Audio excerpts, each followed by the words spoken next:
Family and neighbors call him a nice guy, a hardworking man of God who loved his country.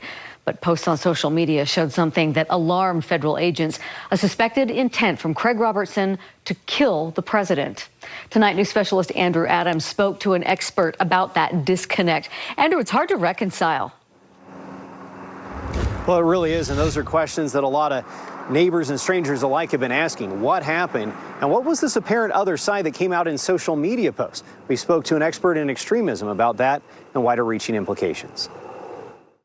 Hours after an FBI raid turned into a deadly shooting. I actually felt bad for him because he was nice to me. Neighbors had few bad things to say about Craig Robertson. He was a kind of a lovable teddy bear kind of a guy. The man's family even said Robertson, despite intemperate statements, would never commit any act of violence over a political disagreement.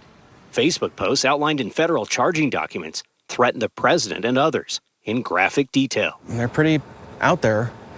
But that's not the man I knew. It certainly is something that you wonder, how did this happen? How did people get to a place where this is what ultimately occurs? BYU political psychologist Ethan Busby says what happened raises all sorts of questions about how a man family and neighbors adored turned so radical in his posts. Did it come from concerns about government effectiveness? Did it come from people being critical of government generally? Busby says while the case itself is extreme, it still has broader implications. Politicians that use violent language can encourage other people to talk in violent ways.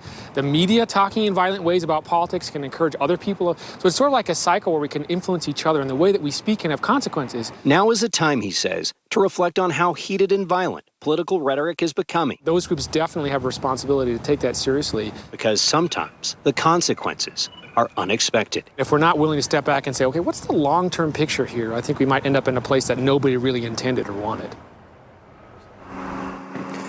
Well, Busby also says society in general should spend more time contemplating how to help people who are going off the rails, one way or the other. Back to you. All right, Andrew, interesting perspective. Thanks.